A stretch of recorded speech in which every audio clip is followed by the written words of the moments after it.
Hello, viewers. Welcome back to another series of global stock investment views. Today's topic is about dividends. I'm going to go over what this dividend type of investment is. Some of the topics here are basics about dividends, expense ratio, volatility, and diversifications, and different vehicles here to get the dividend, the different mechanisms you can earn dividend here. Some of them are ETFs and index funds and direct stocks, and basically covering some of their differences too. We'll also go through few dividend stocks, individual stocks as well as ETFs, especially Vanguard. Vanguard has been growing very well. They have very good positive sentiment about some of these ETFs in the market right now. There's a big forum, big YouTube channel. Followers are there for Vanguard investment type ETFs as well as index funds. So we will cover some of those ETFs in our topic as well as what are their expense ratios too. And then there's another topic which I want to cover is about dividend tracker tool. Dividend tracker tool is a very good planning tool. I've been using it for quite some time. This tool helps you to understand on what frequency dividends are getting paid, how much you can expect on a regular interval. At the same time, you can plan how much you want to target per month, per year, or by 5 years, and also plan your next phase of your life, depending upon your investment style. Using this dividend mechanism. So this tool is a very good tool, very useful tool, and also helps you to understand how to plan your future. So the first topic is about dividends basics. It is a mechanism to return the profit to the shareholders. Companies always appreciate the shareholders in multiple ways, and one of the best way to show the appreciation is through dividends. Companies share their profits with the shareholders to attract more investors as well as also appreciate the existing investors too. On a regular basis, company evaluate their earnings and decide whether to increase or decrease the dividends. It is kind of a payback mechanism to their shareholders or, or to their investors. Companies have strong balance sheets, do consistently give dividends to their shareholders, and readjust the numbers, probably increase their dividend if they get a very good earnings on a regular basis. If company is not paying the dividend on a regular basis, my suggestion is please stay away from them. Even though they call it as a good dividend paying stock or an ETF, but if they are not consistently giving or if they are not consistently appreciating the investors money, then they are heading in a wrong direction. There are different vehicles of earning dividend. You can invest in individual stocks, ETFs, or index funds. So when you're dealing with individual stocks, you're basically closely monitoring the company which is issuing the dividends. How do you monitor closely? By looking into their earnings, balance sheets, their difficulties, basically shortfalls, liabilities, competitors, product pipelines, future plans, future earnings. Those are some of the parameters, basic parameters to look at it. But there are so millions of parameters to evaluate a company. Now, if you are an individual investor, it requires a lot of effort from your side to understand, go deeper into some of these parameters, fundamentals, to understand about a company, and then make a decision whether you want to invest in the company or not. But if you want to try some other vehicles where we have minimal strategy or minimal time required for you to choose the right investment approach, then you should look at ETFs and index funds, where there is a dedicated fund manager who takes care of managing the stocks, a group of stocks inside these ETFs and index funds vehicles. In general, ETFs and index funds are containers of multiple stocks, and they are grouped based on industry, sector, product line, growth projections, market cap, market value, etc. Products like ETFs or index funds always contain a nominal fee. We will talk about it shortly, which goes to the investing company for managing these funds on a regular basis. This is called as expense ratio. The expense ratio is far lesser than the investment advisors or CPAs you hire them for managing your funds. Dividend based investment strategy fits very well for our long term investors. If you are a long term investor, you don't want to earn profits on a regular basis, but you want to stay invested and grow your money for a long term purpose, then this model fits very well for you, where they can get the gains by compounding principles.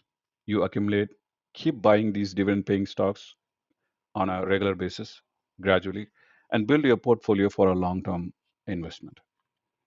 If you're hyper energized like day traders or swing traders, this may not fit very well for you. It is boring investment type. You don't get the returns very fast. You're looking at anywhere from 5 to 10 years, maybe 20 years plan, and see how some of these investments, small investments and gradual investments you're doing right now will pay out on a long run. If you are a short-term swing traders, basically generally they tend to stay away from this type of investment. But as an investor, when you look at it, you should have both vehicles in. You should have a short-term investment strategy approach where, if you are excited about a company and then they are growing really fast, be a swing trader there. You can invest your money on a regular basis in some of these fast growing, fast returning companies. Go invest, earn money there. At the same time, you also need to be a passive investor too, where you look for companies which pays a good dividend, which gives you a steady income. When you are out of the swing trading mechanism or strategy, you should look for a long-term dividend paying companies for you to plan your future too. So as an investor, my recommendation is to play both the roles: short-term role for exciting stocks, long-term role for building your wealth for a long period of time. Some of the good companies or good ETFs here are coming from Vanguard funds. There's another mechanism called real estate income trust funds. Those are also basically give you a good dividend on a regular basis. It's basically a good income stream for you. Liquidity, high liquidity, diverse holdings. You should look at some of these RETs to see how you can get this regular income flowing in, and they pay you higher dividends too. So we're going to compare both the Vanguard investment as well as RETs, which is basically your real estate investment trust funds, which they are also qualified to pay you dividends. And basically, real estate investment trust funds are nothing but these are individual companies who own or operate income producing real estates. Basically, they generate a really good dividend for you as kind of a steady income for the investors. They have high liquidity. They have a lot of cash to go invest, buy real estate properties, and then rent it out, earn money from that, and then distribute that income to their investors. So let's deep dive on some of these topics before going into the ETFs and talk deeper about all the ETFs and RETs. We want to cover the important topic here. It just primarily impacts how much you're going to get in terms of dividend. One of the factor is the expense ratio. Expense ratio is a key factor the investor should know before investing. This is a key considering that expense will be deducted from primarily from your dividends or returns. Fund manager gets this money as part of the appreciation what they're doing with these ETFs. Basically they are, it's kind of a management fees if you look at it that way. So these fund managers are actively managing this portfolio, ETF portfolio, where a bunch of companies are being grouped and projected as one of the ETF. So they tend to, on a regular basis, they tend to move funds, allocate funds to a different sector, different industry, different company. That's their normal process of balancing the market volatility. That's the key part with what they do. Basically, these fund managers, and for doing this process, they also charge a fee in general. That's called as the expense ratio. Majority of the index ETFs are low cost. This is due to index fund managers are taking away the complexity out from the ETFs. Example, look for Vanguard ETFs, they have varying expense ratios. On the contrary, mutual funds are very expensive. If you look at some of the mutual funds, you're looking at 4 to 5 tenth of a percentage, which is still lower than the private investment advisor fee. Similarly, if you look at an ETF, there are ETF providers even provide you for no fee to look for those kind of ETFs. That way, you could get a better return out.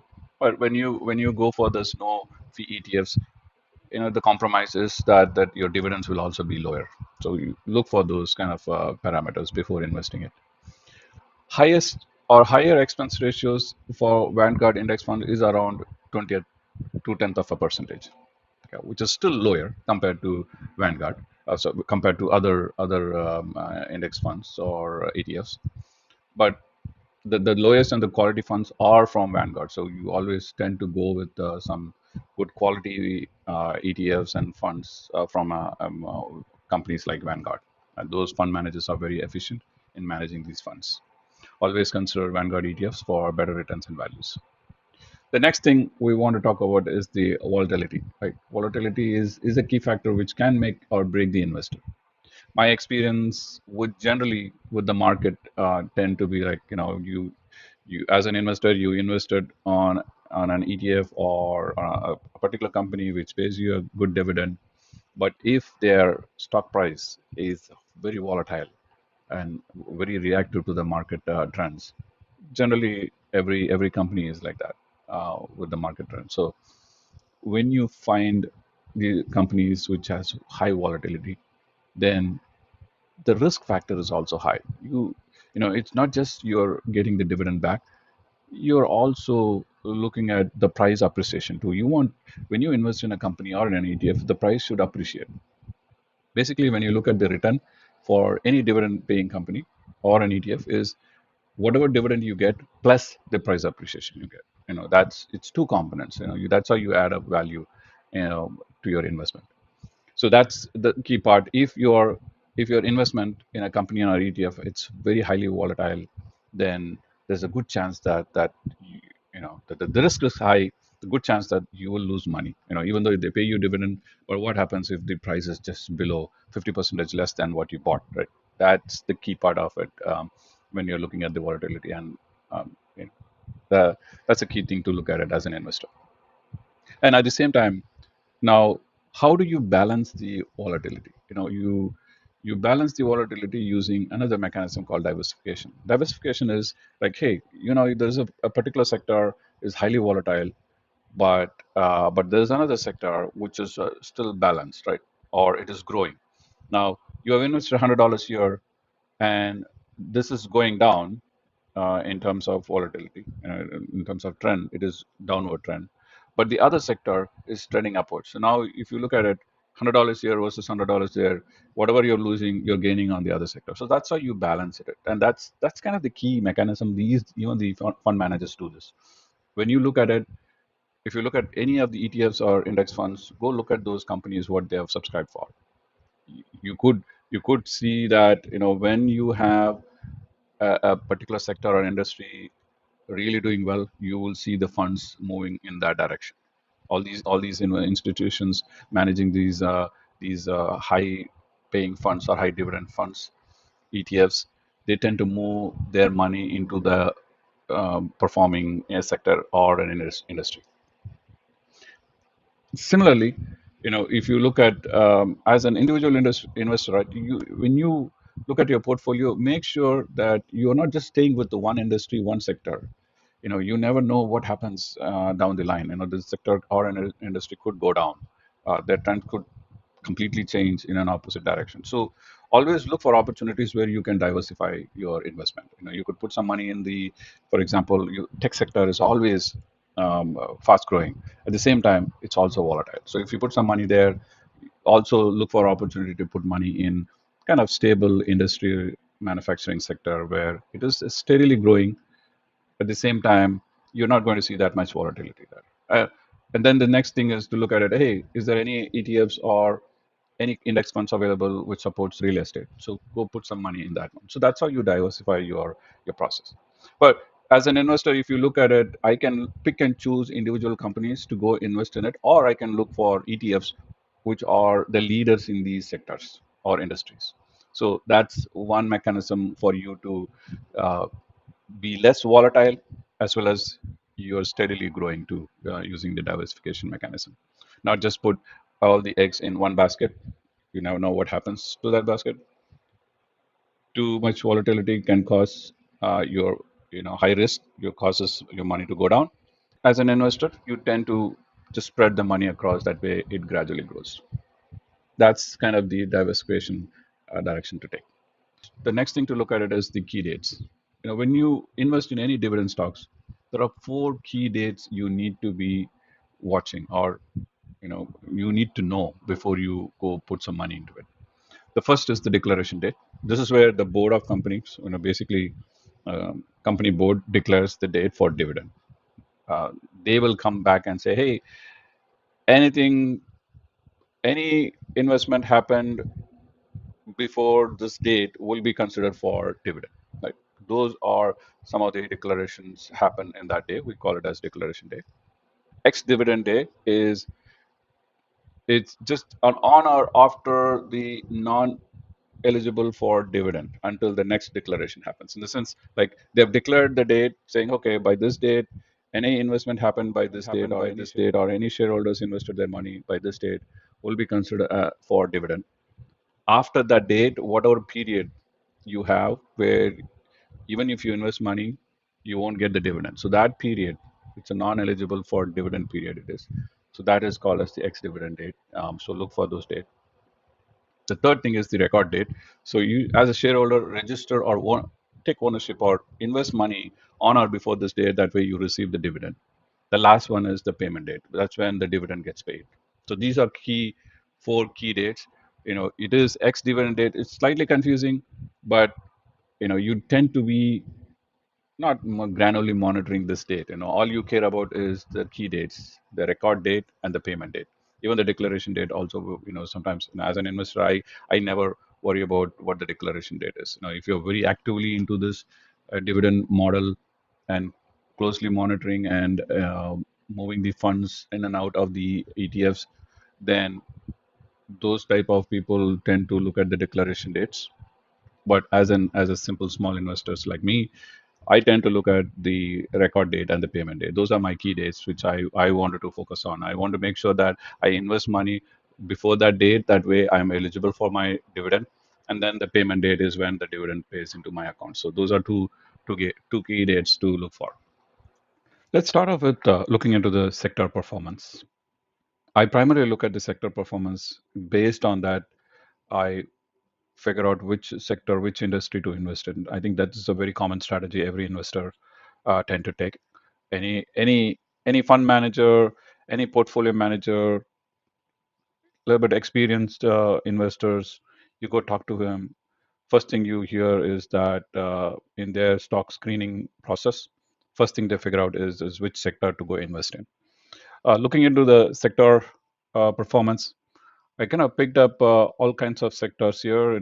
First is the material sector, communication services, energy, finance.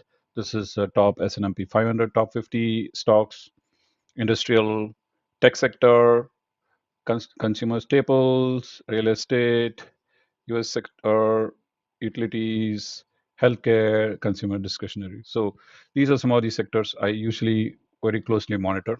I picked up the average price performance past 3 months. Looking into it, first thing is the material sector. Material sector, if you look at it, they started off well. May was a good price increase. They went down again. Similarly, if you look at the performance wise, the tech sector is at the top. Their price movement is always higher than the other industries. That's one thing. The average price is also higher for past 3 months. They've been trending in the right direction. I think if you look at it, it's the upward direction. Always look at the trend.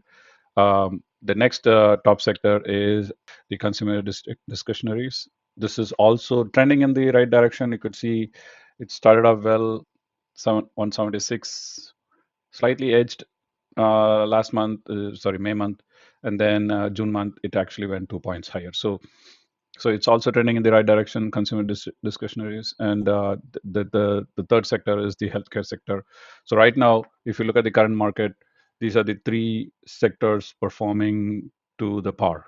Okay, other sectors are still struggling, not there yet, because people actually move funds very fast in these three sectors. Other sectors are kind of slow moving, slow performing sectors. So people tend to avoid those sectors right now. So and looking into the performance wise, this is where money is flowing in.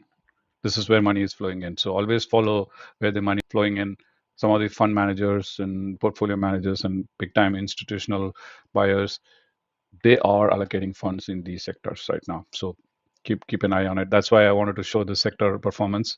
Looking into the data here, I analyze this every 3 months, every quarter data. That way, I know where to go invest money in it. Right. To deep dive into the dividend-based stocks, I picked up three categories which pays you dividend. I think my favorite one is the Vanguard ETFs. There are a bunch of Vanguard ETFs I've invested in personally, and I picked up a bunch of these stocks. I pulled up some of the public data available, list of all Vanguard ETFs and their information. Right. I have this one in the first sheet. The second one is the real estate investment trust funds. Basically, they also pay you dividend. This is another way of earning dividend. Not just the ETFs, you have other types of ETFs called as the real estate investment trust funds or trust ETFs. These are also pay you a better dividend return for your investment. And then the rest of other ETFs we have, we can probably drill down a little bit deeper into this data. But looking into the Vanguards are the best. They are the industry leaders, definitely. Why they are considered as industry leaders? Because one of the key parameters is that they manage their funds very well compared to other ETFs and other fund managers, other fund companies, and at the same time their expense ratio is also low, and some of the investors tend to go to this vanguard etfs. This primary reason is that the expense which they're going to incur is very low. So that those are some of the parameters I have put down here. Looking into this data, I do have some sort here. Here's the expense ratio. Expense ratio is a key thing for any investors to stay invested in a particular ETF. At the same time, when you look at the dividend, you need two components. One, on a regular basis, your dividend is growing, and at the same time, you have your price for that particular ETF is also growing. In addition to these two components, the other factor indicator is the expense ratio. You should probably find ETFs where the expense is pretty low. So those are some of the parameters I look at it as an investor. So when I look at this Vanguard, I have picked up kind of 80 stocks for this discussion, but I'm not going to go through a bunch of the stocks. All I'm going to look at it is saying, hey, if I have 100 stocks in this particular ETF called VOO, Vanguard 500, which is similar to S&P 500 ETF. You could, if you look at the holdings, both the ETFs have this pretty much same holding. Looking into that, this has highest paying dividend. Percentage is 1.32 percentage of the total price, and then if you have bought 100 stocks in this particular ETF with the market price is this much, this is your total investment, and out of this total investment on a yearly basis, how much you're earning in terms of dividend wise. So that's the calculation which I have in the spreadsheet. But the key factor is to look at the expense ratio. So the expense ratio for especially Vanguard, you're looking at the max. Let's go look at which one has the highest expense ratio. Here's the expense ratio. So this one, Vanguard HDY funds, this is actually another ETF we have. The dividend is 1.009, which is 4.63 percentage of the dividend. The ETF current pricing is 69.67. So if you bought 100 stocks, 100 shares, your total equity right now is 6,967, out of which $400 you're getting as an yearly dividend. So that's a math. So the expense ratio, again, some of this expense ratio will be deducted from your dividend too. So whatever income you're going to get back, you have to pay that expense to the fund manager. So that's how you look at it. So you're looking at 0.22 percentage as an expense ratio here. So now if I switch and find the lowest one, which one is the lowest one? The best one is the VOO, which has the very low expense ratio compared to other ETFs. There are ETFs which have no fee at all, which has no fee at all. Definitely look for those ETFs too. But the problem is that if you don't have an expense, there's a chance that they poorly manage their funds too. So you should make sure that you are getting the right dividend with the right expense ratio which fits your budget, and then on top of it, make sure that the stock price is also growing, trending in the right direction. So that's kind of the model. Those are my indicators. for some of these ETFs. So looking into this ETF, this is kind of the lowest expense ratio. There are a bunch of them. VTI is another one to look at it. BND, total bond fund, bond ETF, that's another one where the expense ratio is pretty low. But if I pivot this one and say, hey, which one is paying me the highest dividend per year? And I look at it, Vivo is actually paying very well. So this is the best combination you have. You have a higher dividend paid with a lower expense ratio, and the stock price is trending in the right direction. So this is the best stock to go invest in. And then you're looking at the higher, the next second highest paying dividend stock is the VNQI. This is another thing. You can probably look at some of these namings in the regular finance portal. You know, whether it's a Fidelity, Charles Schwab, whatever investment portal you're using, you could just go look at, take the ticker symbol and go look at their names too. Some of these things I actually cut down, made it to a little bit short form, just for fit this information in the screen.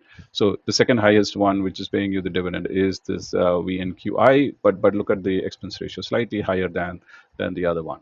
So that's how you basically figure out which one fits your budget and your plan, right?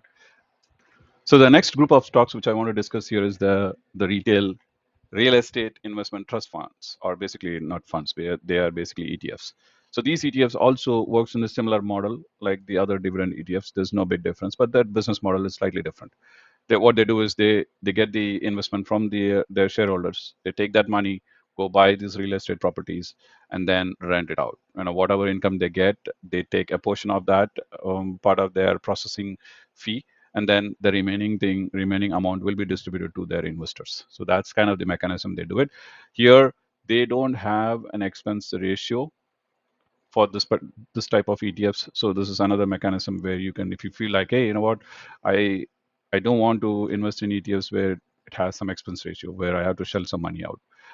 But instead, if the company could handle some of their expenses internally in a different mechanism and performing well, then I'm ready to invest. And those are, if you have those criteria, then RETs are the best way to go look at it, go invest in. So for this discussion, I picked up a few stocks here. There are a bunch of stocks. What I have is around, I think, 100 and 200 something, 169 RETs. Again, some of this information is publicly available. It's not pulled from any proprietary stuff. These are publicly information available. All you need to know is that if you have the ticker symbol, collect them on a regular basis, have the ticker symbol, then hit this stock function, and that should just give you the information about the stock. Basically it gives you the name, current market price, and other stuff, 52-week low, high, all those informations. But I filtered those information out for our discussion. So all I'm looking at it is what is the dividend for these particular stocks. Okay, looking into this, kind of a plan. Look, I have 100 shares with a dividend of $4.5. Most of them are US based ETFs, and then which is, I think, around 8% of dividend they are giving. The current market price for this particular ETF is 226. Your total equity is around 22,000 for 100 shares. You're looking at 22,000 invested. And what is that you're earning per year? Now you're looking at a yearly dividend of 1,800. So that's kind of the model for dividend earning, right? Again, you should make sure that you invest in a right set of stocks where the growth is good, your price is appreciating. At the same time, they are also giving you a better dividend and revising the dividend regularly. So, and in that criteria, again, I filtered out right now. I filtered out all the large ones on the top. Then, and you're looking at a yearly dividend of 1,800 for 100 shares. Now, the best one in this criteria is the Equinix. This is one of the best stock here, RETs. They are primarily in the data center business. So if they basically rent their data centers to some of these cloud companies, Microsoft, Amazon, other Google, other cloud-based companies. If they wanted a data center, this is the company they approach. So they basically build these data centers and then rent it out, lease it out to some of these big-time companies, and they earn very good income. So that's why if you look at some of their price appreciation, you're looking at $749 per share. It is, and they pay you a very good dividend too on and return. So you're looking at $4.26, which is around 2%, which is a decent decent return for your investment. So this is again, we will look at a little bit deeper in the planning tool, but now looking into this one, now let's look at what are the other parameters, right? So you're looking at what are my top paying dividends. So these are the top paying dividends. You can pick any of these. I think from this list, if you talk to or if you listen to any podcast right now, which is happening, when they look at evaluate the RETs, the best stock which shows up in their list are these two: Public Storage, which is PSA. Everyone is invested in this one, and then the Equinix. It's another two top level stocks. RETs better foundational. Fundamentally, they are good. They are giving you a good return to their investors, and at the same time, the stock is also appreciating very well. So look at these two stocks and stay invested in these. These are very good stocks to go invest some money, and then you are getting a dividend too in return. So whatever categories we have seen the Vanguard and the RETs. Now let's assume that you're an investor, you don't want to invest in any of these Vanguards and RETs. What are my other options, right? I picked up a bunch of these other ETFs which are paying you a good dividend. um, Basically, I kind of picked up around another 200 300 stocks. Yeah, in this spreadsheet I have around 1600 stocks. Again, some of these data is publicly available. As an investor, if you have some tools to go pull this information, you could build some of these tools available readily. Okay. And then Excel gives you a functionality called stocks functionality. So if you have the ticker symbol, now I just pulled all the ETFs, which currently gives you a better dividend, and out of which, if I sort, let's assume that, hey, I want to find the one which pays me a good dividend, right? So here, if you look at it, there's a company called Enterprise. Their ticker symbol is ENTR. Currently, they are paying you around, again, some of the data outliers are also there, and it shows zero dividend yield. But it's just that calculations are incorrect. Some of this public data has some errors. So looking into the dividend yield, it is giving you some $8.72. Current market price is $15. It seems very attractive, but end of the day, see some of these ETFs, if they are paying you higher dividends, there's a risk factor involved too here. So you should be very careful investing in some of these high risk ETFs. You never know when they will turn their trend to the downward direction. So we make sure that you invest in the right ETFs. So the next one, which you look at it, is the gold strategy ETF. Again, this one is $61, and they're paying you $7 something. Some of these dividends, again, it could be a yearly dividend or quarterly dividend. If it is quarterly, they divide this into four parts, and then each part will be given quarterly. So that's how you calculate it. Again, some of these are there.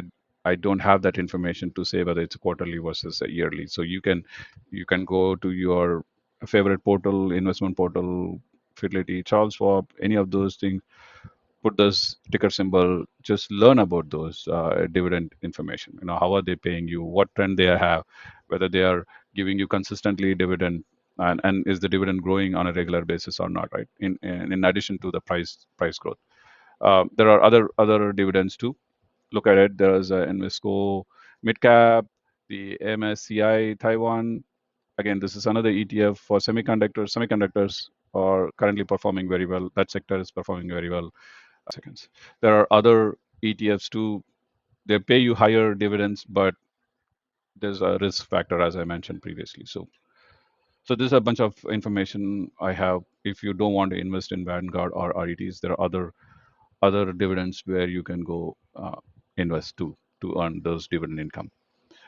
I want to stop here. As a dividend-based investor, I think the best thing which you want is to visualize how much you're going to earn in the future as dividend income.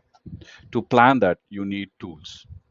We have a bunch of tools available. You can use the spreadsheets like how I used Excel spreadsheets, or you can go for some sophisticated tools like this. This is one best tool which I use for planning. This tool is called the Dividend Tracker tool.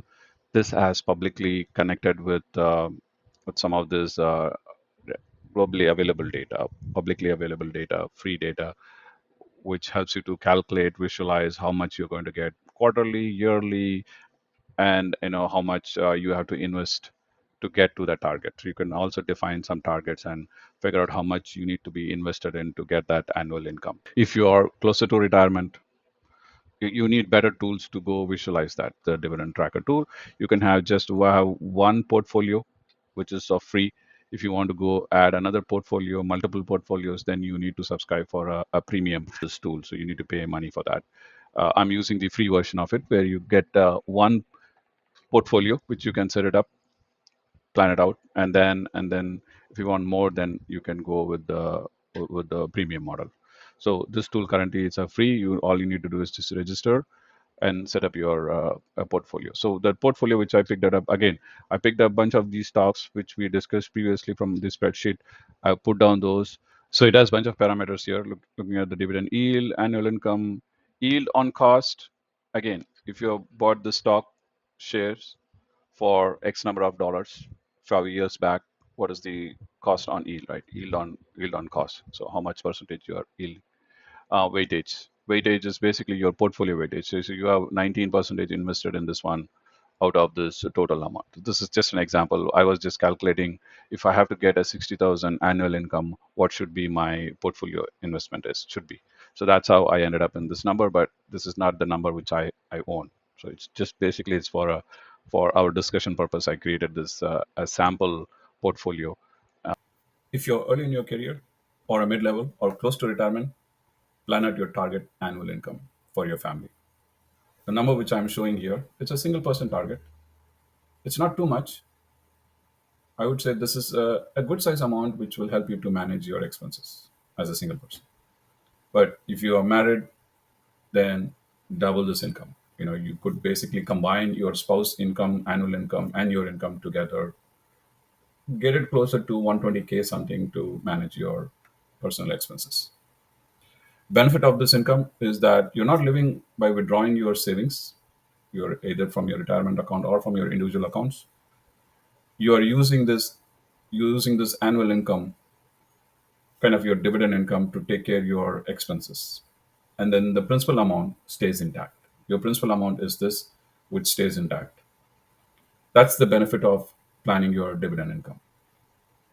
Basically a planning tool for us. So looking into this one, I picked up a bunch of the stocks. Again, one of them is the IEP ETF. This particular list contains ETFs, REITs, and other individual stocks too. So the AT&T is another highly dividend-paying stock. It's very consistent, and it has a good growth, and they have regularly revised their dividend cycle too. So this is another reliable stock. So Equinix is another one. They are paying you a very good dividend.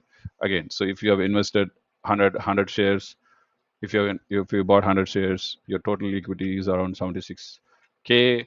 And then out of 76, what is the annual income you're earning? You're looking at 1,700, something like that. So if you want to double up on this and you want to increase to 17,000, you raise the number of shares here. So you can basically go increase the number of shares.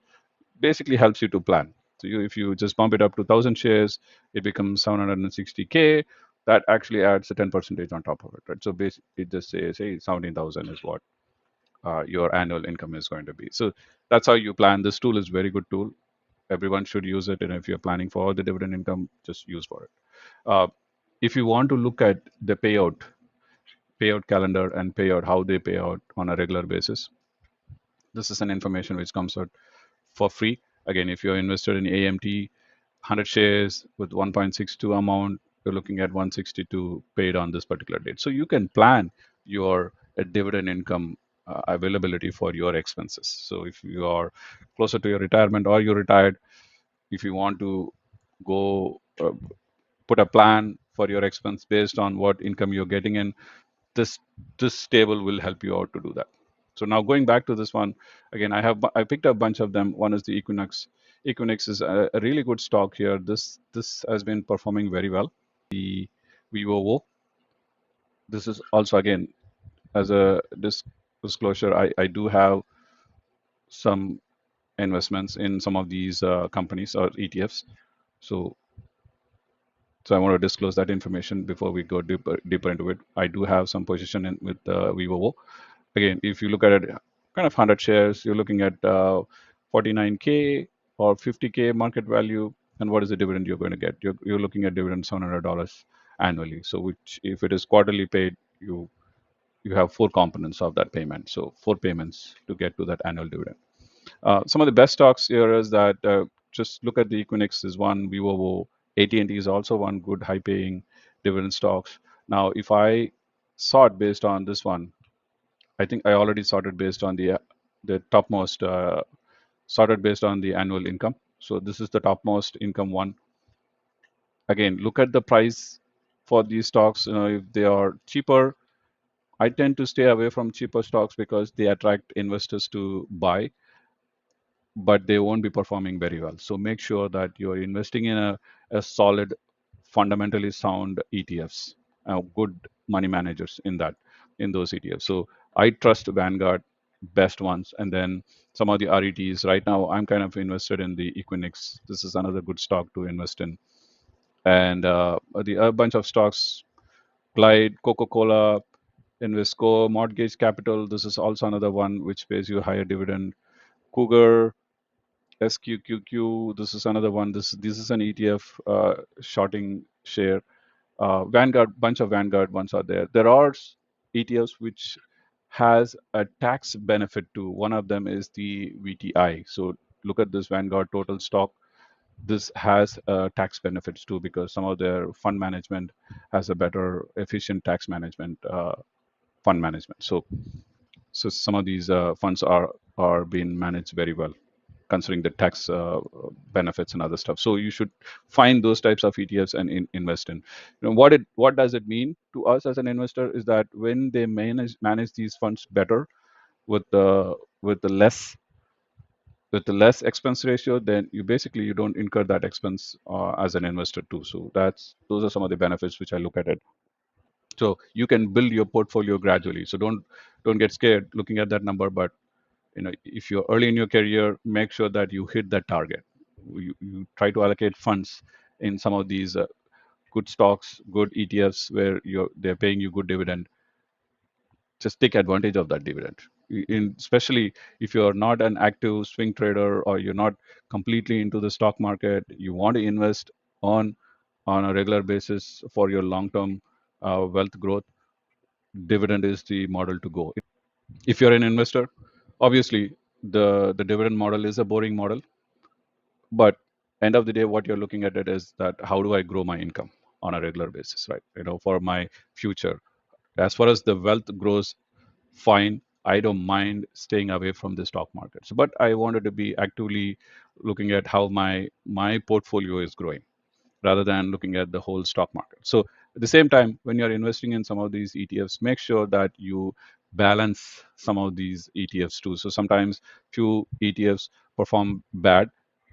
For example, if the right now semiconductors are doing very well, so you can invest on those ETFs where they give you kind of average or to minimal ETF dividends, but their price appreciation is very good. The stock price appreciation is very good. So you are basically balancing out the other side. So, and if you are in the industry material section where the growth is very low, please stay away from those ETFs. They're not going to pay you better dividend. At the same time, the price appreciation is also very low. So that's how you rebalance it. So when you look at it on a regular basis, 6 months to a year, look at how your portfolio is doing, which ETFs are performing well versus which one are not, what is the industries or sector is doing. Like as I discussed in this session a bit early, look at the sectors to see which sector is performing well, find those ETFs and invest in those ETFs for better returns.